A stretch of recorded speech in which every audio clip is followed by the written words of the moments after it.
Hi, Ed here from keywordspeopleuse.com, and I've got an exclusive time-limited offer for you. If you book a product demo with Keywords People Use, I'll give you a free 7-day trial of our standard plan, which allows you access to our new content optimization tool. This tool hooks into your Google Search Console data so we can find all the keywords you're ranking for and what pages are ranking. We then crawl your site content and use advanced machine learning techniques like embeddings and cosine similarity to find you content optimization opportunities that will quickly boost your impressions and clicks from Google. This new feature in Keywords People Use is already showing results for people using it. Don't miss out on the opportunity of a 7-day free trial. Just go to keywordspeopleuse.com/demo to book your slot. That's keywordspeopleuse.com/demo. You'll find the link in the show notes of this episode.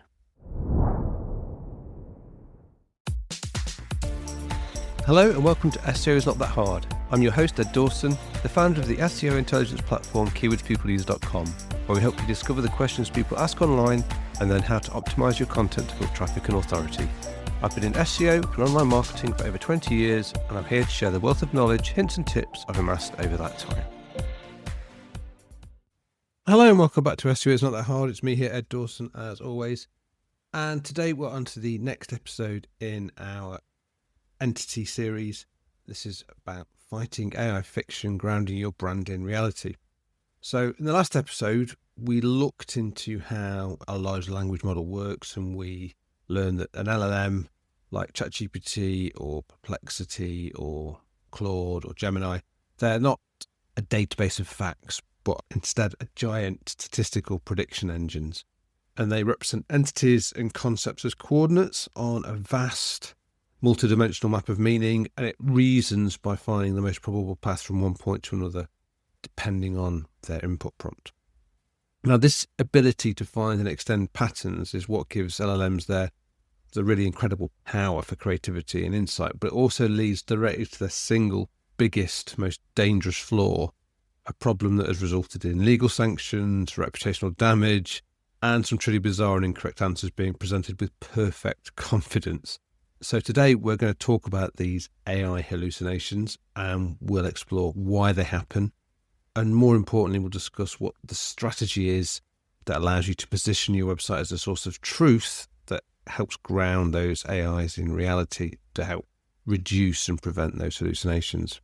So what exactly is an AI hallucination?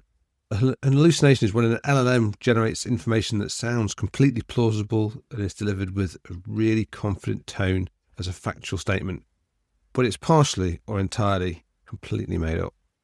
And it's crucial to understand why this happens.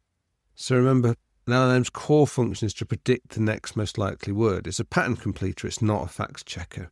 So when the model is asked a question and it encounters a gap in its training data, a topic it doesn't have really good, robust information on, it doesn't just stop and say, I don't know.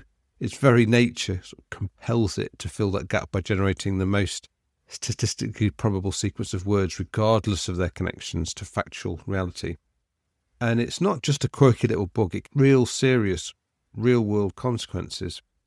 There's a few cases. So in a now quite famous case, a chatbot for Air Canada completely invented a bereavement fare policy when a customer asked about it. So the customer booked a flight based on this information, and then when the airline refused to honour this non-existent policy, the customer sued, and a court later forced Air Canada to honour the policy that its chatbot had fabricated. And then there's another high-profile incident where 2 lawyers in New York City, they faced legal sanctions after they submitted a legal brief that cited several entirely fake court cases. Where did they get these cases? They were generated completely, convincingly, with convincing sounding legal citations by ChatGPT. So these examples, they highlight the core vulnerability of the technology. Without a connection to a verifiable source of truth, an LLM's output can be dangerously unreliable. So how do we fight this? How do the LLMs fight this? And how do we harness the power of the LLMs while mitigating this risk of misinformation? The primary solution is a strategy called grounding. And so grounding is a word that you might hear come up more and more now in the realm of LLMs. And the idea is to ground the LLM's response in an external, verifiable source of truth.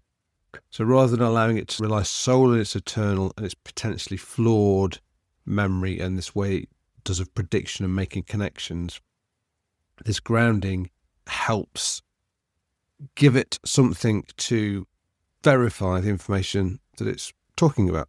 And the most important and widely adopted technique for this is called retrieval augmented generation, or RAG. And the best way to understand RAG is to think of it, it's like giving the AI an open book exam. So a standard LLM prompt is like a closed book exam. You ask it a question and it has to answer based only on what it knows from its training. And this is where the hallucinations can happen. A RAG system is different. It works in two phases, retrieval and then generation. First is the retrieval phase. So when you submit a query, the system doesn't immediately send it to the LLM. Instead, it first uses a query to search for a trusted, up-to-date knowledge base. Now, this could be a company's internal documentation. It could be specifics of academic papers or the content of an entire website. It could be a Google search, where it goes to Google and does some search, gets some information from the websites that are ranking well in Google for terms around the topic that you are asking them about. And it retrieves the most relevant snippets of information related to your question from these sources. And then second is the generation phase. And this is where the system takes those retrieved factual snippets and it augments the original prompt you gave it. And then it essentially says to the LLM, here's the user's question. Here are some relevant facts I found from trusted sources. Now, using these facts, please generate an answer. So this simple, powerful process really does massively improve things. It forces the AI to base its answers on the provided verifiable content, dramatically reducing the chances of hallucinations and ensuring that information is current. And this is where everything we've been talking about in the series comes together for you as a website owner. So in a world powered by RAG systems, what is the most valuable asset? It's the book that the AI uses for its open book exam. It's the trusted external knowledge base. And for your industry, your website has the potential to be that definitive source of truth. And this is why factual accuracy and unambiguous language are becoming really much more important on the web. Vague marketing claims, they're not only unhelpful to users, they're poison for AI systems. An LLM can't reliably parse and understand a statement that says our product offers unparalleled performance. It's subjective. It's nonsense. It contains no verifiable information. But a statement like our product processes data at 10,000 records per second, a 20% improvement on the previous version. Now that's much, much better. It's clear, it's factual, and it's unambiguous piece of data that a RAG system can retrieve and use to answer a user's questions with much more confidence. And this is where entities play a really critical role. So when a user asks a question, the RAG system uses entity linking to identify the specific concepts that need to be looked up in the knowledge base, ensuring that retrieved information is highly relevant. So a well-structured website, which is rich with clearly defined entities, makes this retrieval process faster and more accurate.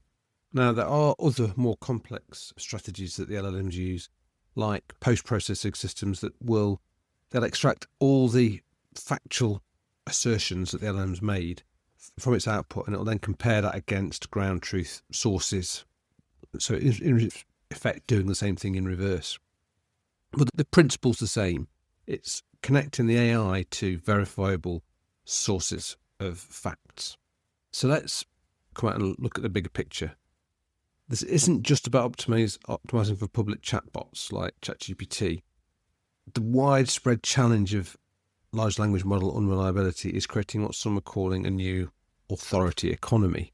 And in this new economy, the most valuable digital assets are no longer just high traffic websites, clean, well-structured and verifiable databases of entity-based knowledge. So businesses everywhere are building their own internal and external RAG systems to power their customer service bots, their internal search tools, and things like data analysis pipelines. And when they build these systems, they will point their data sort of ingestion pipelines towards sources that they deem authoritative and trustworthy. So a website that really meticulously structures its content ensures factual accuracy and clearly defines its entities is, in effect, it's going to transform itself from a simple marketing channel into a really premium machine-readable data source for its specific niche. So by optimizing for entities and accuracy right now, you're not just improving your visibility in current search engines, but you're really setting yourself up for your brand to become really foundational in an AI-driven economy. So the brands that are most consistently and authoritatively cited by these systems will become the default go-to places for answers. So this brings us to what I want you to really think about between now and the next episodes. I want you to look at your most important pages on your website with your kind of AI fact checker hat on. So it could be your homepage, could be your about us page, or it could be your key product or service pages. And just read through it and see if you can find one or two sort of vague, subjective marketing claims. And your task really is to look at those claims and rewrite them into something that's more verifiable and data-backed. So instead of saying we're a leading provider, try saying things like we've served over 5,000 customers in our sector since 2015. Or instead of saying our software's incredibly fast, think about saying things that are much more verifiable, like our software returns a search query in under 200 milliseconds. And this exercise, it'll start training you to think about your language that you use in verifiable facts rather than in vague, subjective sort of non-realities. And that's the kind of language that AIs are going to, and customers are going to start trusting. So now this is the end of the theory part of entities. Next, what we need to do is to start look at how we can actually get practical. So in the next episode, we'll start with part 1 of our 4-part action plan, which will be a step-by-step guide on how to audit your own entity landscape. So that's it for this time. So until next time, keep optimizing, stay curious, and remember, SEO is not that hard when you understand the basics. Thanks for listening. It means a lot to me. This is where I get to remind you where you can connect with me and my SEO tools and services. You can find links to all the links I mentioned here in the show notes. Just remember, with all these places where I use my name, the Ed is spelled with 2 Ds. You can find me on LinkedIn and Blue Sky. Just search for Ed Dawson on both. You can record a voice question to get answered on the podcast. The link is in the show notes. You can try our SEO intelligence platform, Keywords People Use, at keywordspeopleuse.com, where we can help you discover the questions and keywords people are asking online, cluster those questions and keywords into related groups so you know what content you need to build topical authority, and finally, connect your Google Search Console account for your sites so we can crawl and understand your actual content, find what keywords you rank for, and then help you optimize and continually refine your content with targeted, personalized advice to keep your traffic growing. If you're interested in learning more about me personally or looking for dedicated consulting advice, then visit www.eddawson.com. Bye for now, and see you in the next episode of SEO is Not That Hard.